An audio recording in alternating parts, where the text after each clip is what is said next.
Welcome in, everyone, to the after show for the challenge. We're like the best one on the internet, so please tell all your friends. This is episode 17, True Lies, and be sure to stick around to the end of our after show because we're giving you predictions for who we think will win the final. We're all very excited. My name's Dan. We got Jenna. We got Pam. Ladies, overall thoughts on this wonderful episode?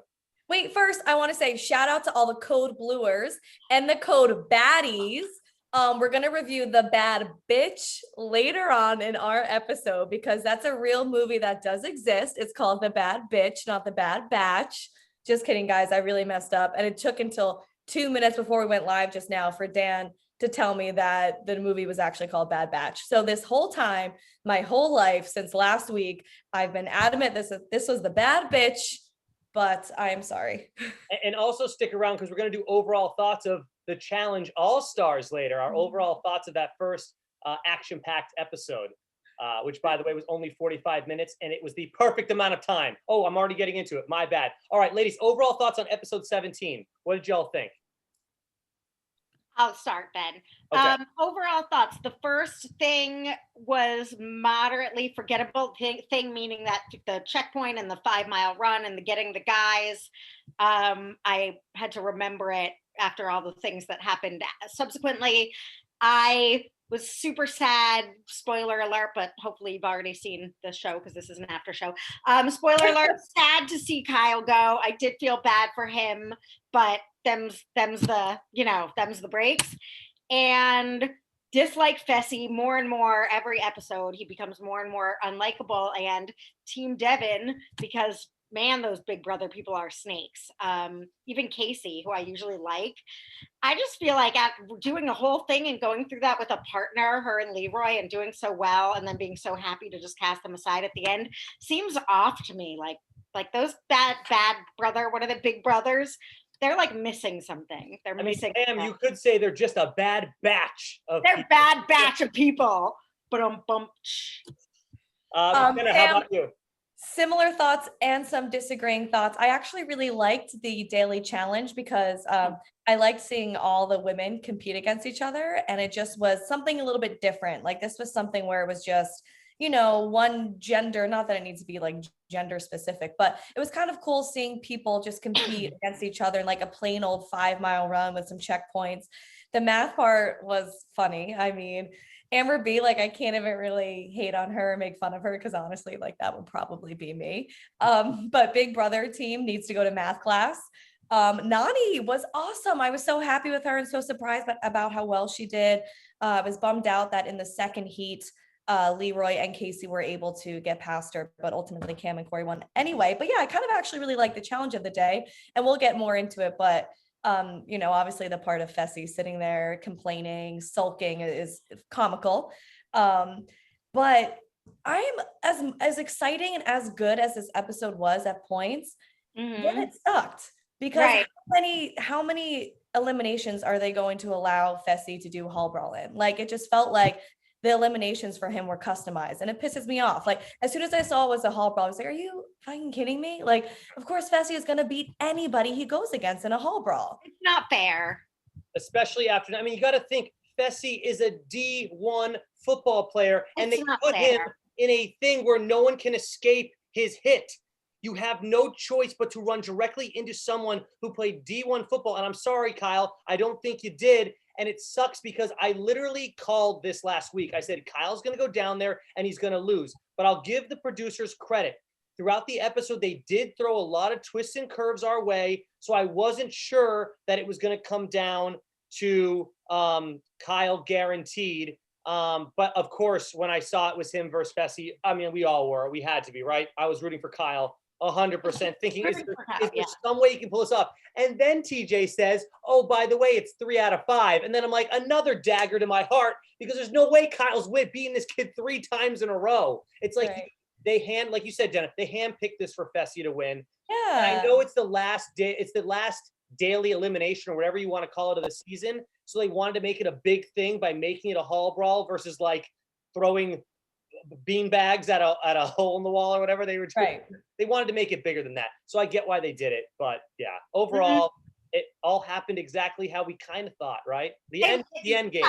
And Hall Brawl's not a bold move when it's a giant D1 football player against someone else. I mean, that's not like a cool. And so, sorry, back to the checkpoint and the math and all that stuff. I thought it was boring, Jenna, because they didn't even show us, not that I agree with you. I liked that it was sort of like a mini final and there was sort of a checkpoint and a run. And I also was impressed with Nani. So I have to agree with you, but they didn't even show us the math problem. So it was like, is it hard? Is she dumb? Is it? They showed it. I wrote them down, Pam. They do show you very briefly. One of them was 473 times 7. Another was 859 times 7. So they did show you briefly on the top of that canister thing what they were. I couldn't do that like quickly or in my head either. I don't know how Cam. No, it's fine. But I mean, my whole thing about it was they made it seem like these boys were being like held. They got captured. They were in a place where I'm pretty sure took an elevator. They give tours probably at this place. It wasn't a life and death situation. And the boys like, oh, thank you for getting me out of this volcano. It's going to erupt. Nothing was going to happen. They tried to hype it so much for no reason. And the fact that they also got to take an elevator down to where the men were, when they kept saying, like, you're going to have to scavenger through 500 feet of frozen volcano. You have to rush and find your man.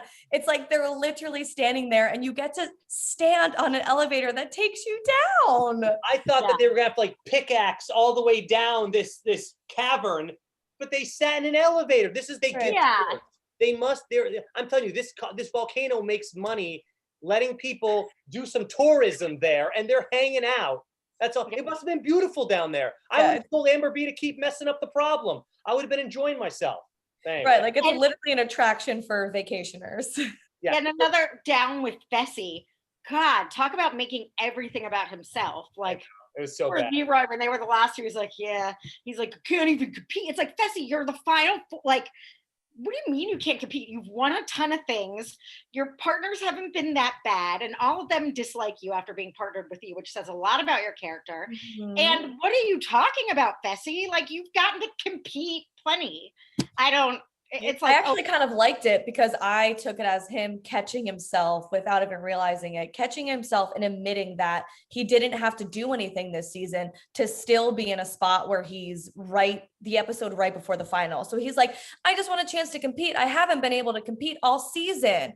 And it's like, yeah, okay. So you're admitting that you kind of skated by on what? Just because people are scared of you because you happen to be born bigger than them. Right. Like you haven't had to do shit. So why are you puffing out your chest? Everyone's just scared about you, about your muscles and your size. That's it. You know what I was confused by was, the producers usually like an underdog, and they know that we as a viewer like an underdog. So I'm so surprised that they gave him a guaranteed win in Hall Brawl, because wouldn't it have been so much better for Fessy's character to lose and not have his head get bigger? Like, dude, I dominated Kyle with one turn. We didn't have to go 3 rounds. Like, I really thought the producers would give Kyle something he could compete against Fessy at, but I know that it was the last elimination, so they wanted a big hit. So I think that's why they did it. But I would love give Kyle a fighting chance. He's a great character, and I guarantee you Kyle is asked back.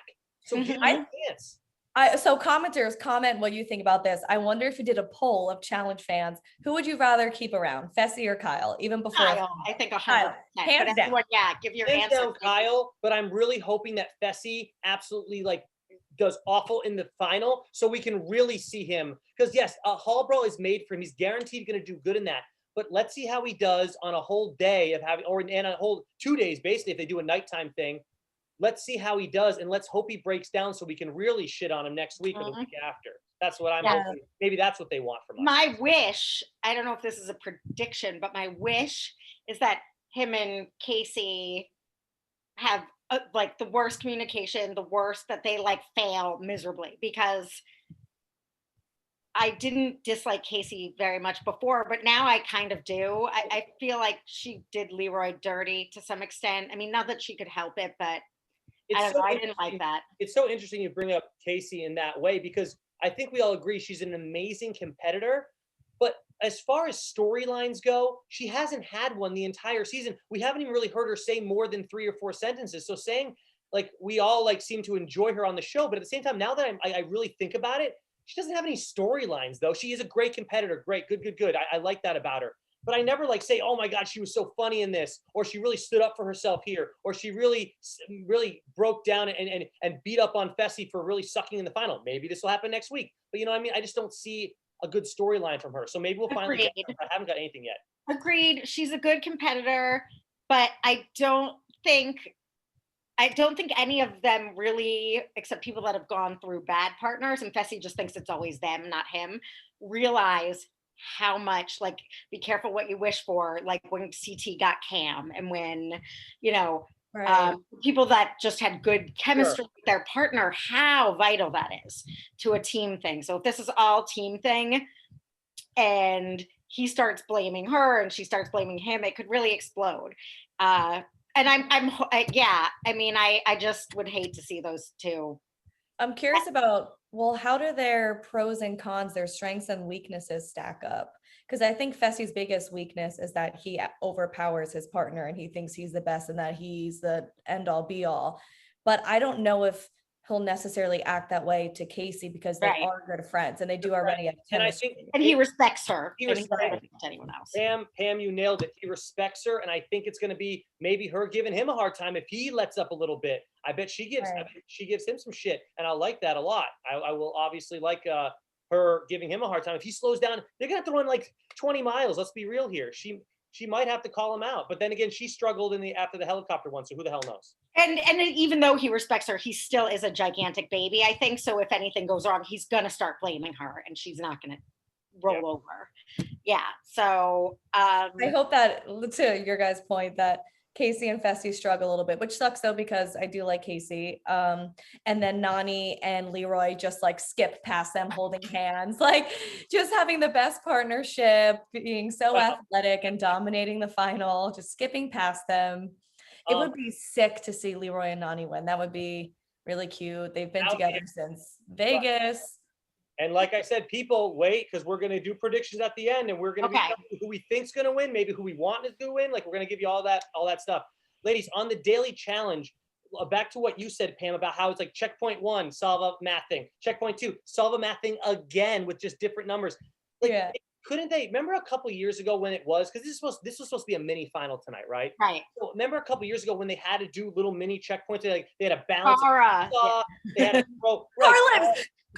Cara lives. Cara was in that one. My God, she gets brought up every week. It's fantastic. I'm sure everyone at home is loving this. And I'm glad I'm not the one bringing her up, because then we'd get bad comments. But when you bring it up, Pam, they love it. So it's fantastic. I love Cara. Because you love Cara. But like, and you're a hater. I know. Someone wrote that in the comments again this week. So fantastic.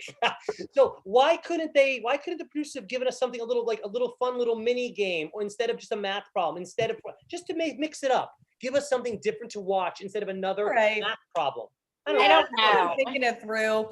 I mean, I happen to just enjoy this challenge though, because it was different than the ones that we've seen so far this season. But you're right, it was really just two problems. Yeah, it was boring. Very similar too, like 3-digit number versus times a 1-digit number. Like it was the same sort of math equation. Same math Jenna, I will say though that I liked the way it shook out, that it wound up being the girls rescuing the boys, and that we did get to really see. We know Cam's good at math. We are surprised that Nany can run 5 miles in fast. I was, at least. I didn't know she, could had that much endurance. We didn't know if this was an indication, is Amber be bad at all puzzles or just not good at math? Right.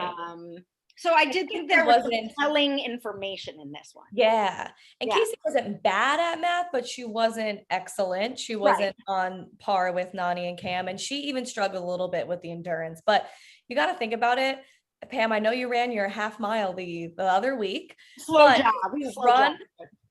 Jog. But if you run and work out a lot, I feel this way. Some runs and workouts are entirely different than the other, and they can be in like such a short distance. So if I run like 5 miles on a Monday, I might try to do it again on Thursday, and it might totally feel different on my body and my cardio. So, I mean, they're also at an elevated height. They're in the cold. They're on this mountain. So Casey kind of struggled a little bit, but it could have just been the route and that day, It might have been the terrain as well. They were running on snow. Some could have been ice. It's a harder surface. It's bad on your knees, whatever. But still, no excuses, just get it done as far as I'm Okay, TJ. Hey, well, I took the challenge, Pam. I did your challenge. I did it actually today because I wanted to have it as close to, I got 3.5 minutes for a half mile. Okay.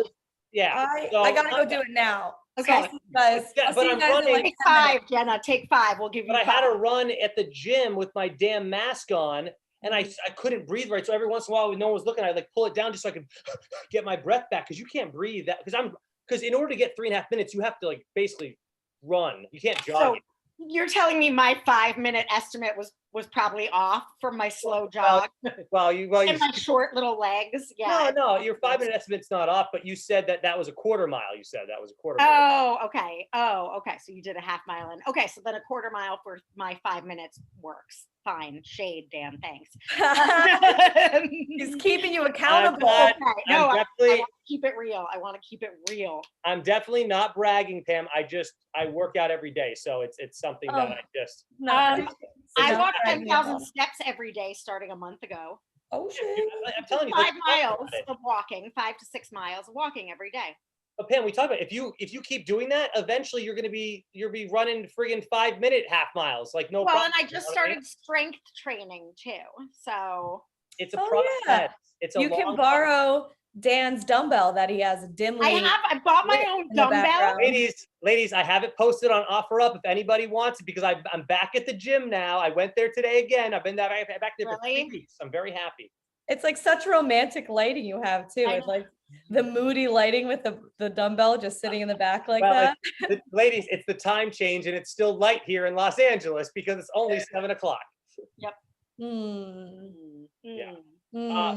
Anyway, back to the episode.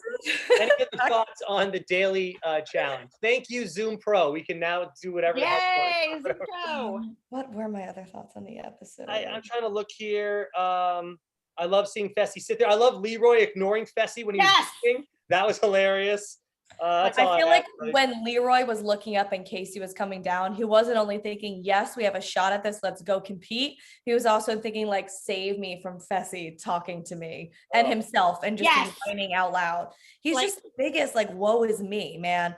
You've had the best course this entire season just because of your strength and your size and everyone being scared of you, but you blame everybody else at all times. Yes. You've never had a good partner. You've never had a chance to compete. You can't prove yourself. Like, wow, bowl of excuses. Jeez, what are you going to pull out next? Well, I mean, and with all that said, ladies, you are completely right. And I completely agree with you. But even though I don't like how he did it with his stupid ass note, he still went in there and decided, hey, I'm going to be we'll get to it. I'm going to be the house vote. I'm going to go down here and I'm going to win. And he didn't know it was going to be a hall brawl. He technically, I mean, maybe the producers told him, but we as a viewer we did not get to see that information. And he did go down there and kick some ass. So he won.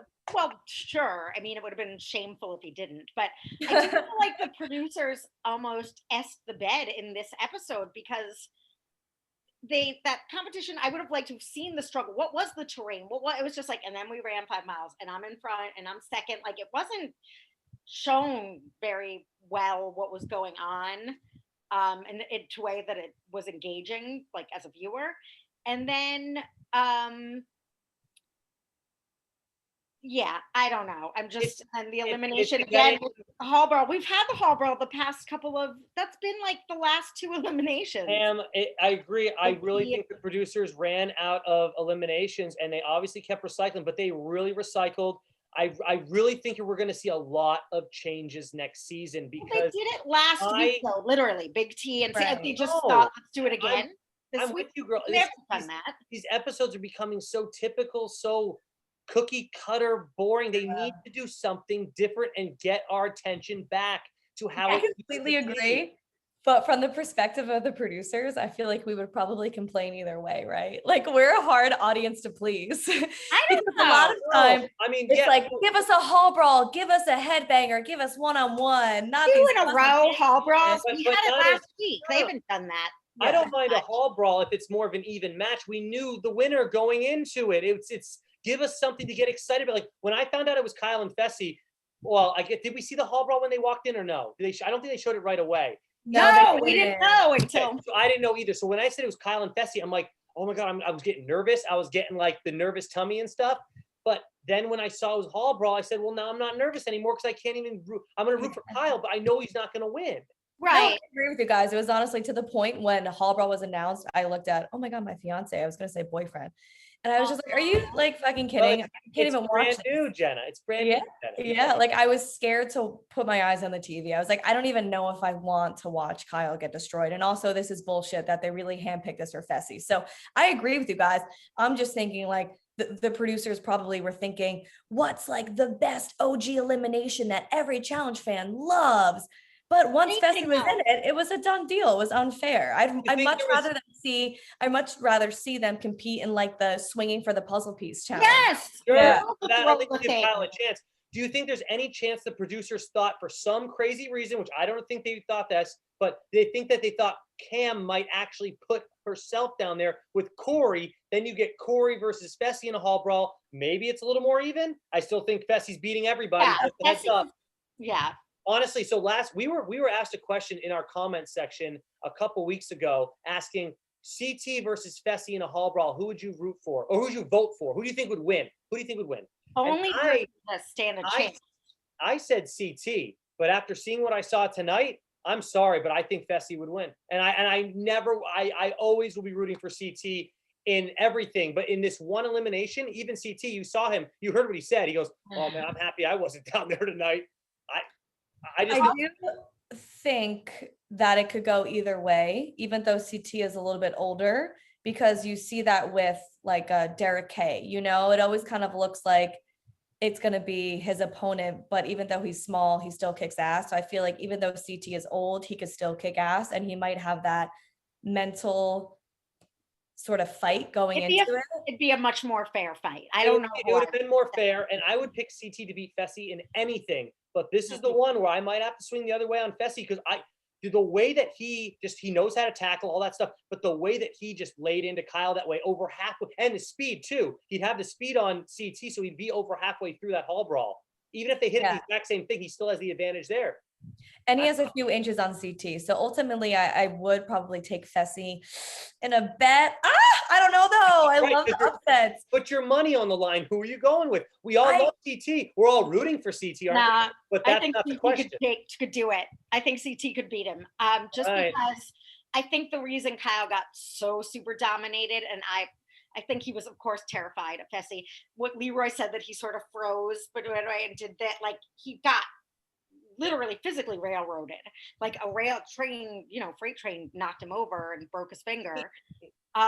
He knew he had to be. Kyle knew he had to be ready, though. Let's be honest here. Right, but I'm not saying Kyle would win, but I'm saying maybe CT was a little bigger, a little more experienced in this, knows to go for the gut like he did for him when he was training. Yeah. Might have been a more at least would have a fighting chance, I think. So viewers, tell us in the comments below who you think would win, Fessy versus CT, and leave your heart out of it, because we all love CT. We're all rooting in our hearts for CT. But who do you think just would win if you had to put your money on the line? A whole $10 or something.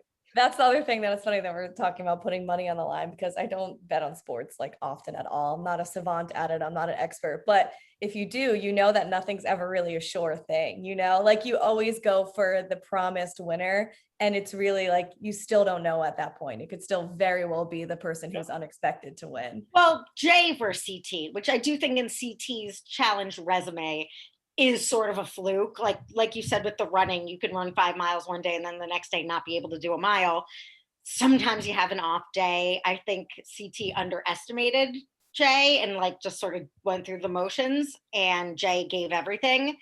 But that was crazy. I mean, no one ever would have guessed that, even all the fights. So that's the point, exactly, where the dog wins. Yeah. They gave Jay a chance with that one, because if it was anything on more of the physical side, I think Jay would have got railroaded by. He had a chance, but CT's supposed to be good at knots and loops and things like that too. So Andy's so much stronger. He has been, yeah.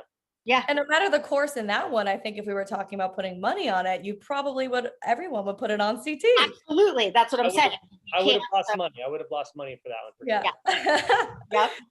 So can we talk Cam and Leroy? Oh, sorry. Leroy. Go ahead. No, I just want to say how cute they were, except I got scared. The other thing the producers are doing that I'm really not into. Sorry, producers, but they're giving us these setups with no payoff. Like, I was like, famous last words. Stop saying these things, guys. Like, I'm so grateful. We get to go to a final together. I love you. I was like, Leroy's going in tonight. They Right, you can actually tell.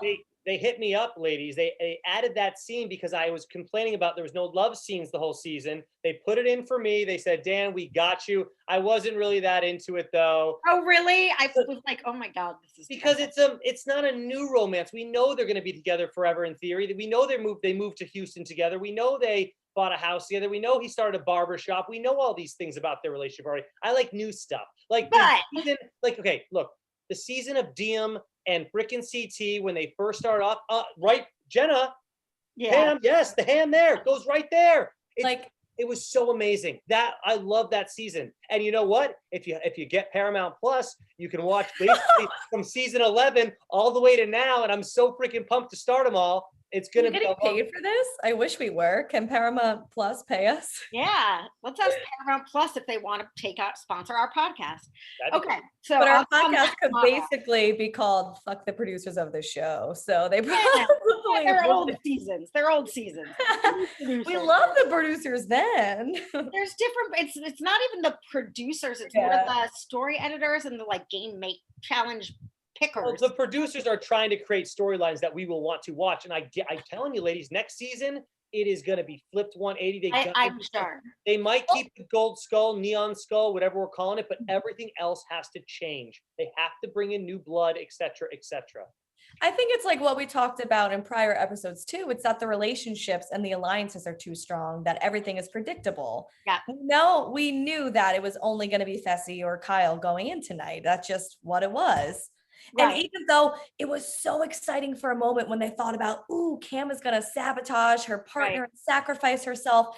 As soon as that came, it went though. Like it was such a fleeting moment of excitement. Like you knew when it came down to it, Cam was never going to do that to Corey. I'm really glad. When they show Cam and Corey in that little room looking at who voted for who. And I don't know if the producers got in Corey's ear before the scene and said, hey, talk to Cam about how much you love being her partner and how excited you are to run a final with her, etc., etc. Because he was saying all these things to make her feel so guilty as if it was planned out. Like, hey, save yourself, Corey.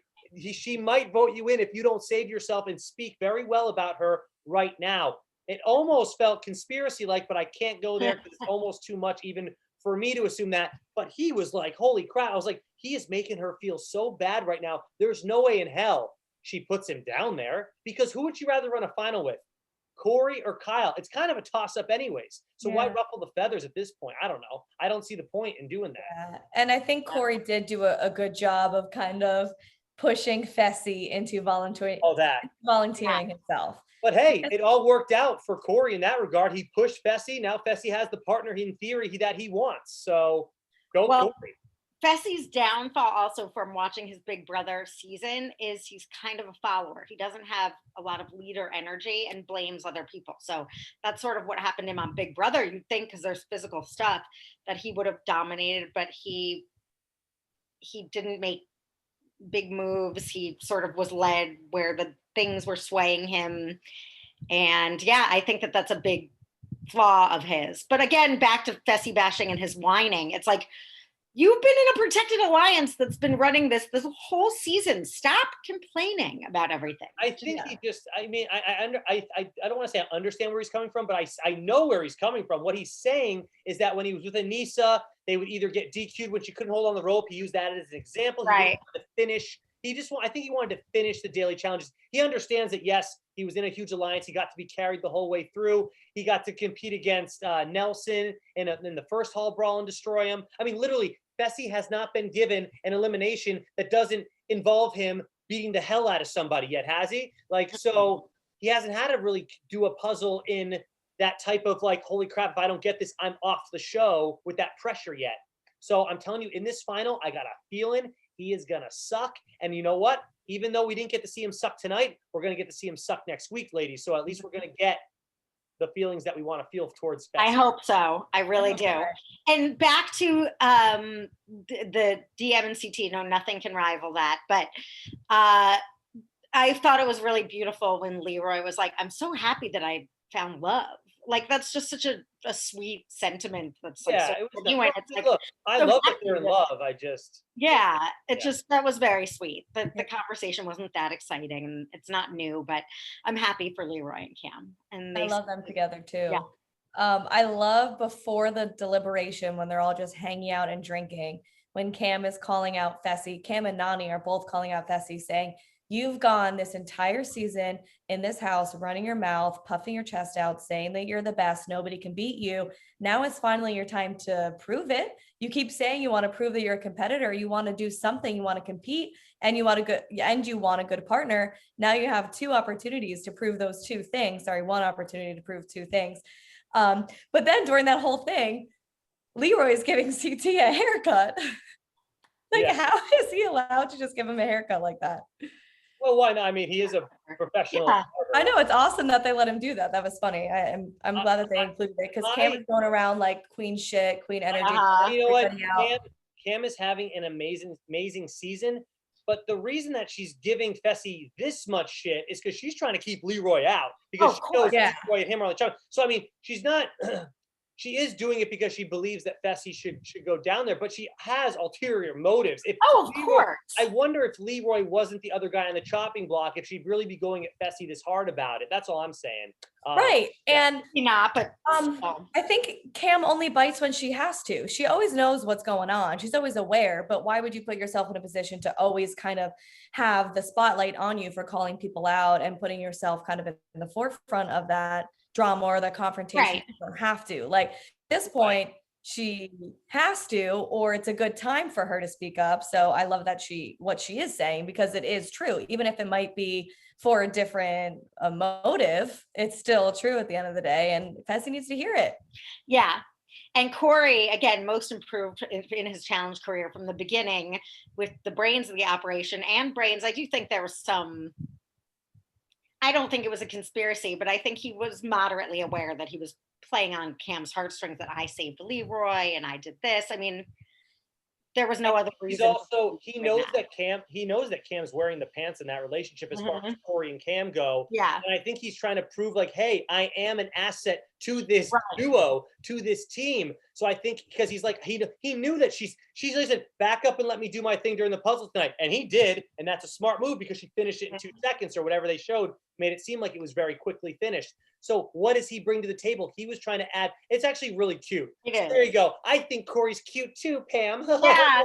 It was. And everybody thinks Corey's cute. Like, I just want to be a part of this team so bad. Let me see if I can get some people to sway their vote to Fessy too, you know? So it was nice. I like Corey. I do too.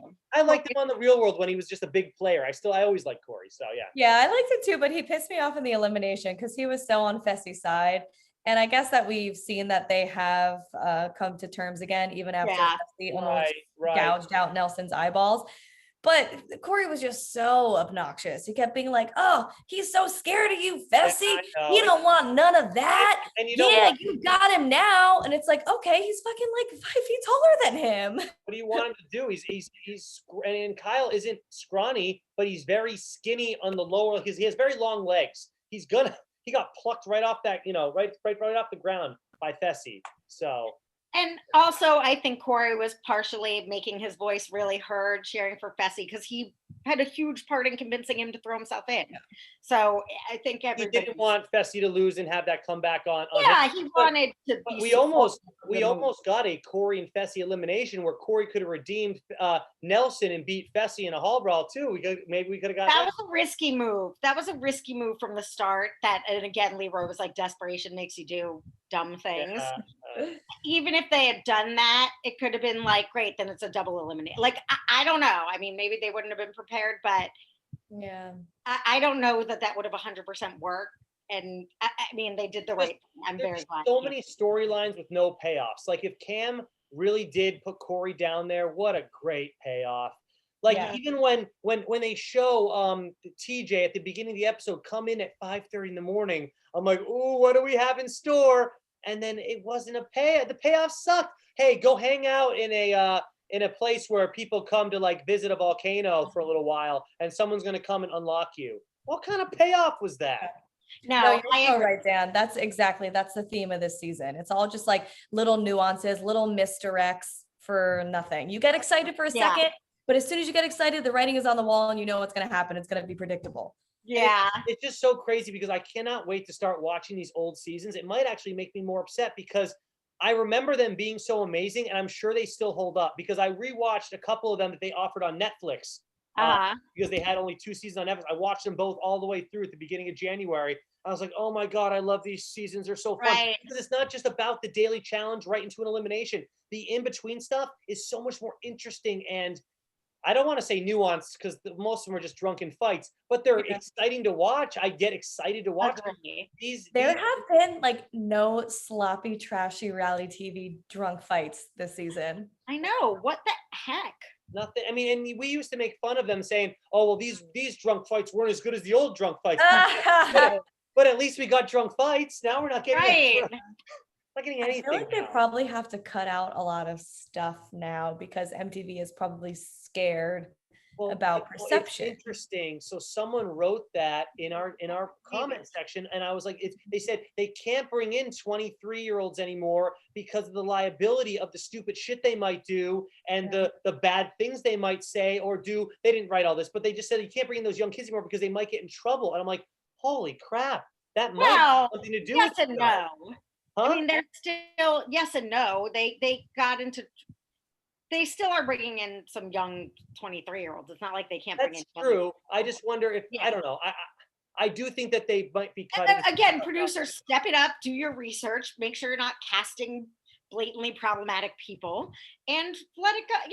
I mean, if someone's saying shit on whatever, because of the Bachelor world, they do this all the time. It's like, where are the producers when it comes out that these people did this horrible stuff? It's like you didn't look at their Instagram real quick when you were casting. Yeah, everyone, and the thing with social media too, it's like it's totally changed. Like anyone that's auditioning for a reality show, they're just obsessed with social media. They're obsessed. It's more if they're just almost like reality robots now. They're not almost realer. They're not real like they used to be, I guess. I don't know. Right. I mean, if you want to be on reality TV, you got to be a little off, don't you? But at the same time, I feel like now it's just like the next level of that. And it's not as fun to watch as a viewer. So. No, you're right. It's reality TV stars instead of people who starred on reality TV. Right. Yeah, that's true. Because we're only bringing in people that are already famous from other shows and already have followers. Because MTV and people in general that produce these things are smart. They realize, well, if they have 1 million followers, those 1 million followers will come watch this new show they're on, and we'll get more people watching, and our ratings will skyrocket. Sure, but guess what? We would start watching another interesting person that didn't have 1 million followers. Like they did that when they brought in free agents, and we did that when they brought in the free agents and the new prospects with but then those prospects, like we talked about the other week, were already famous for other shows. I don't know. I agree. We need some fresh meat. There should be a new reality show called I Don't Have the Internet. Like people from the somewhere that don't use the internet and aren't a part of that culture. And what are we doing with them? Putting real world challenge something, just some whatever. I really do want a brand new real world with brand new people that have never been on reality TV or have never been on a big they may have auditioned for shows because I'm sure they have, but we don't know who the hell they are. I would love a new real world. Mm-hmm. Me too. Would watch that hands down. Hands down, right? So do we have any other? So here's the final. Here are our final teams for the final. Festi and Casey. It's a Big Brother team. Corey and Cam, Leroy and Nani. That's a real world team. And CT and Amber.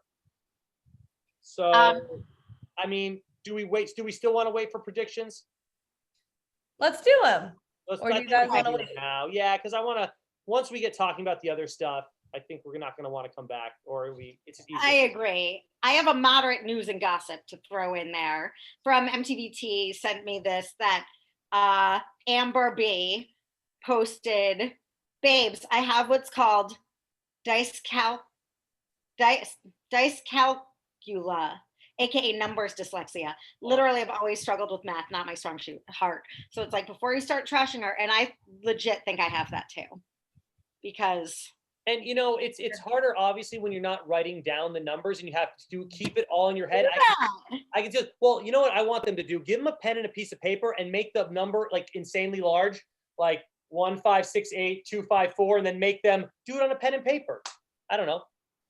But yeah, no pen and for paper, your anybody pressure sucks. who doesn't have dyslexia though, that wouldn't be good for TV if they had paper. They have to do it mentally. That's a part of the challenge. But that's good tea on Amber B. That's important. I will say there is no way in hell I could even do a 3-digit number times a 2-digit number without like I have to do like a well, no, I don't think there's no way I could do it in my head. 3-digit times 2-digit in your head, and that's nearly that's why they only did the 1-digit, I'm pretty sure. They did 1-digit times a 3-digit. It was 3 by 1 tonight. That's what this was. Okay. If they did 3 by 2, I'm not sure. I would need to write down 1 too. They'd all be stuck there. Yeah. In the ass. Yeah, I mean, I am not underestimating my ability to fail at a math challenge. Like I wrote back, like, I think I have that too. Like with the SATs for you kids out there, I got, English, no problem. I had to be like privately tutored with math, and like I still got something abysmal. I don't even remember, but like not happening for me. So I'm the opposite of Cam with that. It's like it's not a knack of mine on any way, shape, or form. Well, to bring up our favorite person again, Carl Lives, I got flashbacks of that season where they had to run in the sand and look at the different signs and do continuing math problems as they go. One final answer.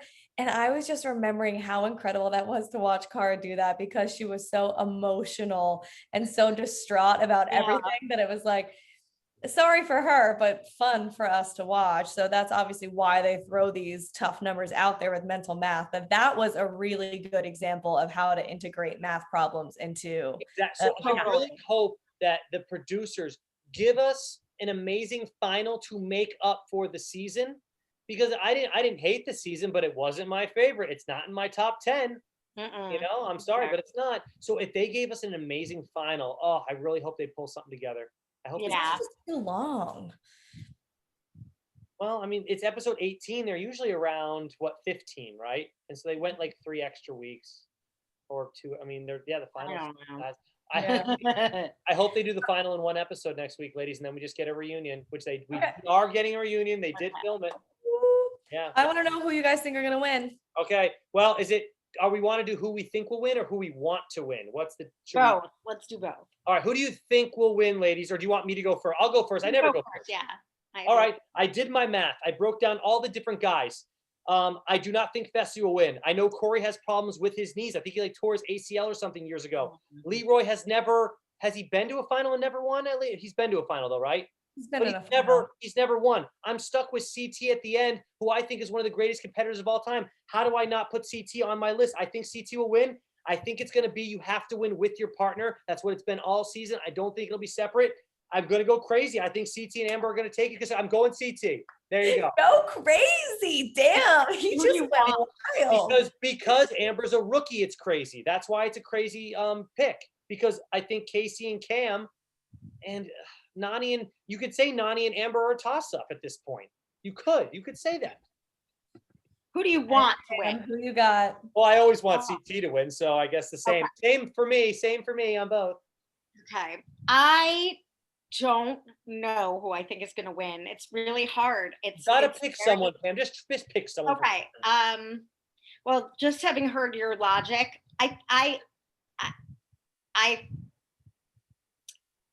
I think it's going to come down to not Corey, Fessy and Casey versus CT and Amber B. So I would put my money on CT. So I guess CT. I'd like to see Leroy and Nany win, because both of them have never, it's like, God, and they started together, for them to be like, now we can retire together. So you'll be rooting for Leroy. You'll be rooting for Leroy and Nany then. Or the only person I don't want to win actively is Fessy and Casey. I would not be mad at all if Cam and Corey won. Right. And I think they have a shot too. That's what's hard to, it really Well, depends. maybe Jenna can sway you. Let's see if Jenna sways you one way or the other. So that nobody thinks I'm copying, when we were preparing for this just now, I wrote a list of 3 teams in order of who I think was going to win, but I only wrote down 1 team.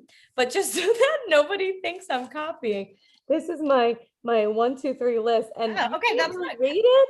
You Yeah. can't understand that at all. Plus, it's backwards. But even if it wasn't, no. Cam and Corey, yes. I think that's a strong possibility too. It's like, I think Cam and Corey are gonna win. Why wouldn't they? Corey is athletic, Cam is athletic. Corey doesn't need his brains.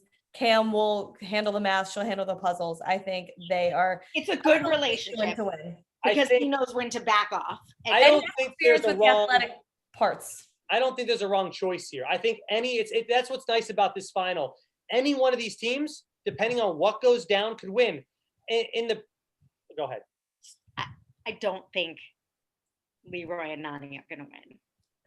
Okay, so you think Nani's going to hold him back? I assume. I'd love to be pleasantly surprised. I mean, Nani, both of them need someone a little stronger of a competitor than themselves. Both of them need a tiny bit. I don't think. Maybe because they have good chemistry, but that doesn't necessarily translate into a good team partnership. I would be surprised, and I would happily be surprised. But I just remember this, and I should know this, but do they break down the money into 3 different places?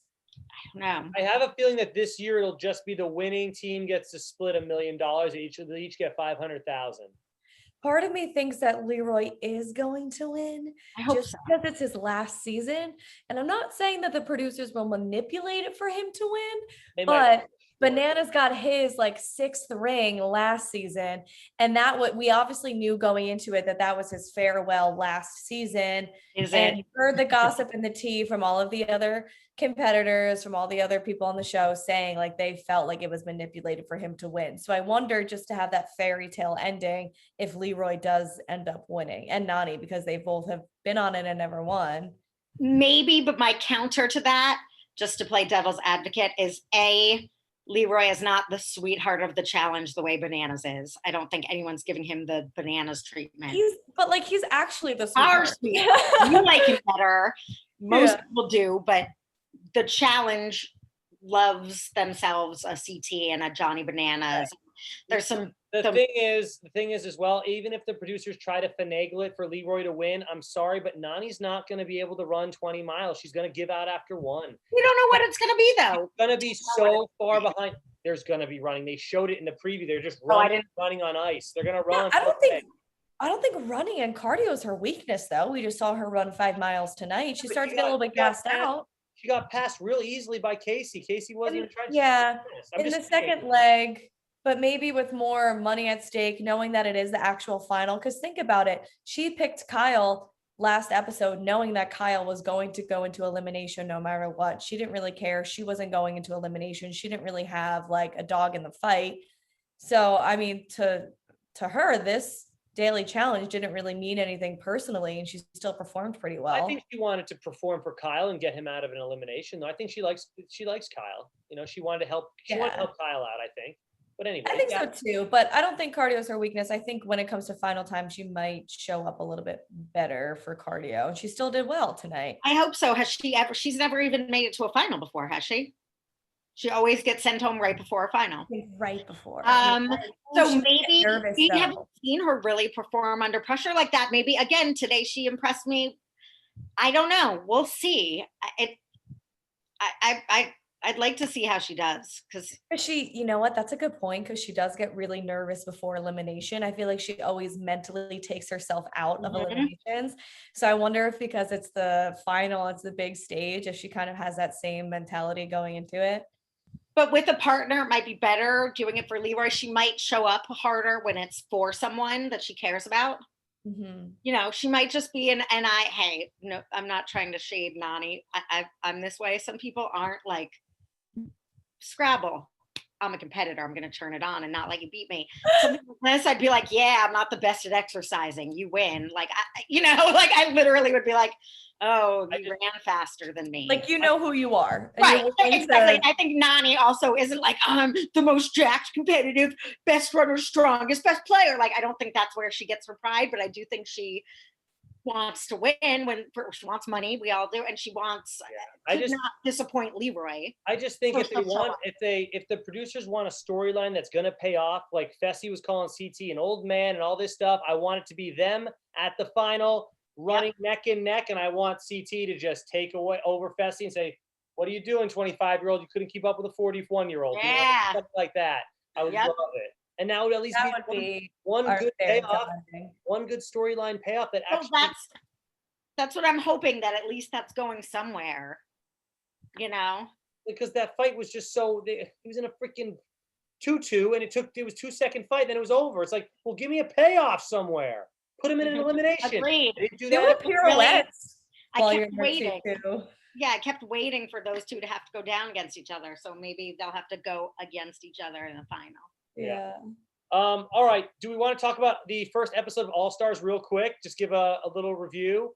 I think we should a little bit. Yeah. This All Stars season episode 1. Now, if you haven't watched it, stop watching us right now because we're gonna give some spoilers here real quick.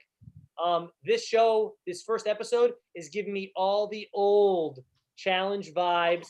I love that they're doing these flashbacks and they're showing them in their heyday to now. The first challenge they did in the water was a freaking challenge they should have done on this season. It was entertaining. It was so fun. The comedy was there. Like, hey, welcome to the old people challenge where half of them couldn't do it.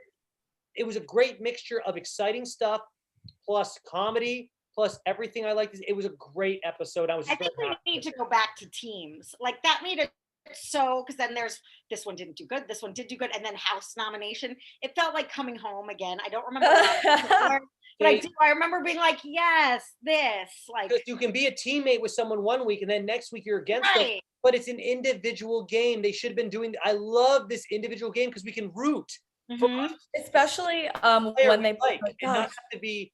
Like, I like Leroy, but I don't know about Casey yet. So I like all season. I'm like, do I root for Leroy or not this season for this? Sorry. But that cuts the super major alliance domination. If it's not just two teams and we're allied, me, you, and me, you. When you're on a different team every day, you can't maintain those kind of alliances. So that's what's cut down from that. And I loved that. It was like, you're every man for themselves. You might have some sort of alliances. I've got your back and so on and so forth to some extent. Jenna, there's not like big groups that are already together going into the game where it's predictable like that. I have a few thoughts on the All-Star season. So I feel like competition wise, this is like the challenge geriatrics, not like the challenge All-Stars. Like some of the performances are pathetic, but don't get it twisted. I am enjoying that part of it though. Yes. Like I am kind of loving the comedy of how one after another, they just keep sucking at these challenges. Like it's so fun and entertaining. So competitively, it's like not all of that intriguing of a season because they're not like standout athletes. But when it comes to like the reality TV-ness of it, I do feel like something already just off of one episode is so much more real than like the past few seasons of the challenge. Like, even though they were once reality TV stars, they don't come in with that sort of attitude. They don't act like walking sound bites and like the queens and kings of confessionals. Like there's just something like real and honest about these people. Like the partying, the way that they're chatting in between scenes, like there's something like rough and gritty and authentic about them that already, I feel like reality TV wise is like elevated from these seasons. They've all been so much. A lot of them have been gone for a really long time. Did you see how excited Big Easy was to win a daily challenge? I loved it. He was so hyped. I'm like, yes, this is people care like we care. Right. And like the energy is there. Yeah.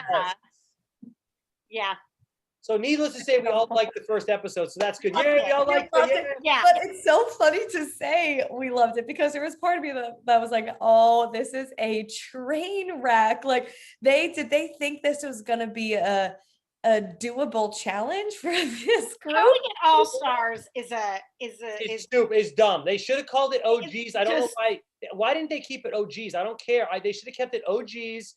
And the All-Stars is bullshit because they didn't get half the All-Stars they should have got. Wes should be there. There's a million other guys and girls that should be there. I was sure they called them. I'm sure that they got the call. But understood. But if you don't get the true All-Stars, don't call it All-Stars. Just call it vets. Well, now we get these people, like, again, no shade on these two people that pop into my head. I love, but Georgia and Gabby, they've got their lips, they've got their extensions, they've got their, it's nice. These are like moms that are like, yeah, show me this. Right. They're like not social media influencers. It's not their job. Right. Same with Big Brother. Everyone comes in like, hello. I'm like waiting for their sponsorships. Are just cool. They're just cool. Right. They're just like, yeah, I could use this money. I've got freaking 2 toddlers and a husband who just lost his job. Like it feels like that authentic that we're going back to because these people have aged out of, which is nice. Yeah. To some extent, that level of involvement in social media where it's your whole life. And the woman Gisela, I don't remember her. I don't remember her from her first season. I remember her, and I remember her not being a great challenger. So the fact that she dominated, I was like, and I was so pumped for her. Oh, she was great. That's what's really cool about it is that she kind of came full circle. So she went on to the show. I probably just based off of her little blip in the beginning when they kind of go through the montage of who these people are. I was like, who the hell is this girl? And this is who they really brought back for All-Stars. Right. Like, awesome. It was like, now she is an All-Star, based off of this one episode, she kicked ass. Yes. And I love that these people are still holding grudges. It's like 9.5 years ago, he called me a layup and I'm going to return the favor, right? Like they're still pissed about it. And I would be too. Pamela, that's why it's so great. They're showing these flashbacks. They're bringing back the nostalgia value for us as viewers. They're doing such a good job. Just like that new Real World show, The Reunion. Yes. Is so freaking good because they're showing us the old clips. I'm so into that show too. Me too. Yeah. And it's so good because it's sad how prescient the issues of then. I know. Now it doesn't seem like you're crazy for saying that. You know what I mean? Like at that time, even the wokest of 1984, what year? 1994? Whatever. We're like, oh, sure, Kevin, but racism's not real. It's like, no, listen, it's yeah. It's really interesting to see it come like really full circle where it's like everything you were talking about was right and you were been fighting a bit for it for so many years. I mean, even it's really amazing to see. I wish the only thing I wish on that show is I wish Eric could be in the house because I think he brings you're just not getting the full potential of his value just overall. I just think he'd just bring a lot more to the house if he could be there, but he has COVID, so he can't. But yeah, the other thing again on authentic and real and all that stuff is those are incredible people. I mean, maybe give or take one or two. One slight shade, but they're all amazing people who grew, who had that experience and benefited from it and grew and are changed because of it, and we're seeing it however many years later, and it's amazing. Like it's like chills. Like that is the success of a show like that. You want the people to be really rocked by that experience of living with people from different ways of life, not a house full of social media influencers that are all gorgeous and very athletic. Like it's just not as exactly. Mm-hmm. Yeah, so go off All-Stars. Yeah. So what version? What night does All-Stars, like, is it out? Like last week I watched it on Thursday. Does it come out on Wednesday? I think it comes out every Thursday. And I think the Real World comes out. When does the Real World come out every week, Pam? Is it Wednesday? Is it tonight? I don't know. I usually do my TV catch up, my like stuff on Thursday night. So yeah, I definitely know that the new All-Stars aired last Thursday, April 1st. So we should be getting a new one tomorrow night. Here's some news and gossip. Yeah. So Ace Amerson, who was in the elimination last week of All-Stars against Latyrian, ended up breaking a rib in that elimination. Oh no. He was getting plungered the whole damn time. That was brutal. That was one of those where you're like, "Oh, this is gonna be fucked up." Yeah. But at least it was entertaining, though. It was actually it was the pole. What's it called? Pole dance? No. Pole grab. Oh no! Why the hell can't I think of the name of that silly? Yeah. But it's obviously a very famous one that they've used a ton. Yeah, no, I was sad. I was sad to see Ace go because I forgot about him and then I remembered him throughout the episode. Yeah, I always Ace was never my favorite, but I always liked him for he was always there. He was always around. Was his first season Paris with CT? Real World? Does anyone remember? No, I don't think so. That was Mike the race car driver. What? Real World Paris? Yeah. It was. Oh no, that was London. Thinking London. Thank you. It was Mike, Adam, and CT, and I want to say Ace was the other guy. Maybe. I might be wrong. Tell us in the comments. They'll all tell me. There's a lot of people on the All-Stars that I don't recognize, honestly. No, but I was like, okay. When they did, I started remembering the backstory. See, again, they're doing they have to do the backstories, but that's what's so good about it too. Their filler stuff is so much better than what they're doing right now. And that's the point. It's that's why it's so heartwarming to watch. It's that these people haven't been on the challenge every year for the past 30 years. Like, and you know what else? The team that won the daily challenge, to me, looked like the weaker team. Yeah. And I love that they won. You get a great underdog win there.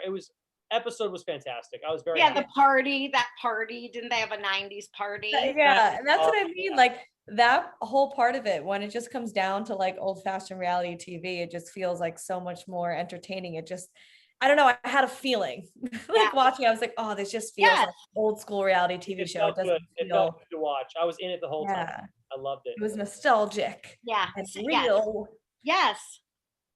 Well, it gave us the delight and joy that we used to get, not having things spoiled.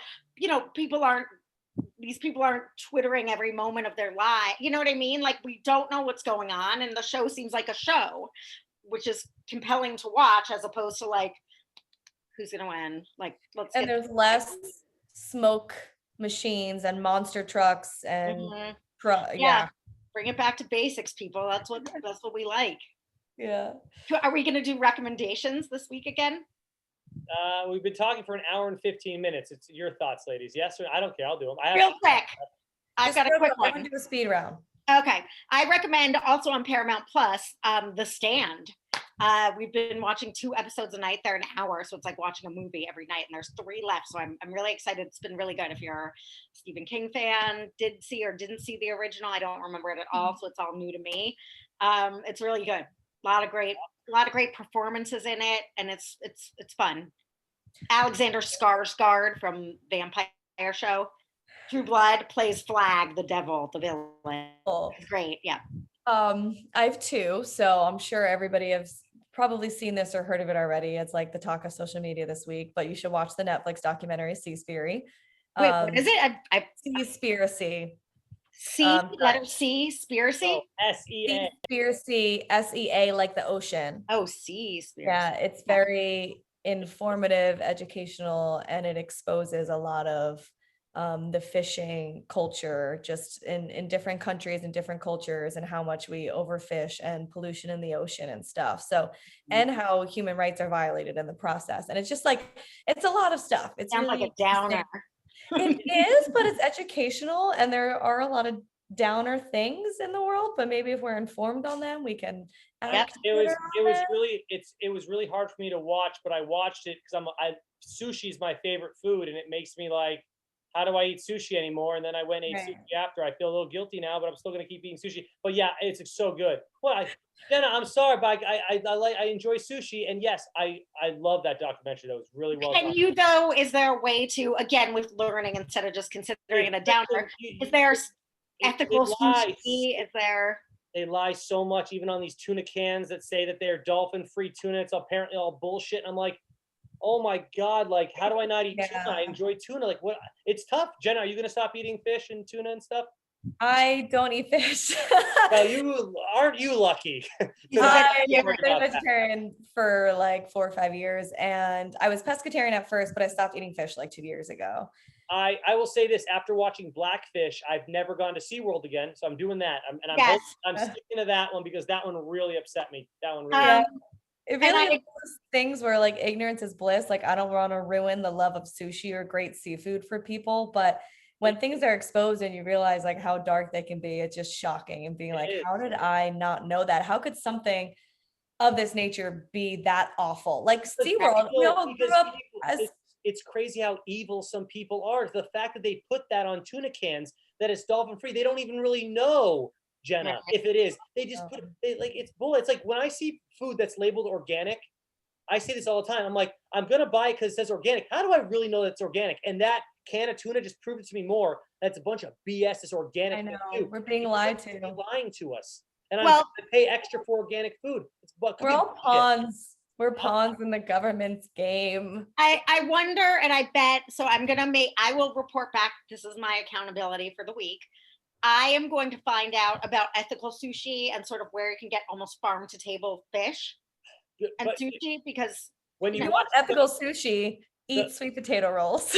well, that's the thing. It's Pam, the way that they talk about it is there's literally no way to prove if you're eating ethical fish, and that's the biggest problem. Which is why Well, it's like, do I just stop eating fish, or do I just try to? I not was eat it at somewhere all? where they went and caught some fish, chopped it up, and put some lime on it, and it was ceviche, and we ate it. So like, that's pretty sea to your mouth. Like, it was a person with a hook, and he caught a bunch of fish and skinned them and chopped them up. Yeah, I wonder if that's the only way at this point. So there might be, we do it like there might be some, especially for us in California. There's a lot of places probably that will have sort of some measurable accountability or someone looking out for this. I'm gonna try. Maybe there's not, and we're screwed. I'll I watch. would love if you could find something, Pam, but the way the documentary made it sound was that there's just no way to 100% prove that what you're eating is an ethical type of fish, where Right. it's illegally But- done or whatever you want to call it. You're gonna get sad. To your It's- point, even though if you do go to, I eat imitation crab, that can't be that bad. Rolls are imitation crab; they're Mhm. not real. But Jenna, yeah, even if you go with friends to sushi and you're getting a sweet potato roll or like a cucumber and avocado, it's still patronizing the brand. I mean, it's still the industry, so it is hard to. You're right. I did Yeah. stop. I'm not saying you're bad too. I'm just saying No, you're right. it is Shit. hard. Right. It's We're still, all fucked. yeah, we're all exactly. We're all, yeah. Yeah, but I still would recommend watching it because I feel like it doesn't hurt to have that knowledge too. Even though Yeah. it's dark, like I know some people just want to avoid it because they don't want to acknowledge it. And I can get that too, but I feel like you just gotta see it. You just Yeah, gotta watch. no, Yeah, I mean, You gotta see it. I really want to not eat sushi, but I love sushi. I'm sorry. I don't know what it's tough. It's And tough. fish is healthy. I mean, that's the other thing. It's like there's a lot of Well, they talk about that too, don't they, Jenna? About how it's really not as healthy. Yeah, as it's stuff. It's yeah. a lot. Japan, watch it, and you'll. okay. It's All very. right. Interesting. I got Disney Plus, The Mighty Ducks, Game Changers. I'm sorry, but I'm obsessed. I'm a '90s kid, and The Mighty Ducks were movies that I loved, and just the nostalgia factor of watching it. I love a nostalgic thing. It's fun. It's only 2 episodes in. It's okay, but it's enjoyable. Quick episodes, 30 minutes. With that said, I'm Dan. That's Jenna. That's Pam. Episode 17, True Lies, or whatever the hell it was called. That was the episode, and we'll see you next week for episode 18 of the challenge. We're getting a final, people. Get ready. TJ. Good TJ. job, TJ, making that final.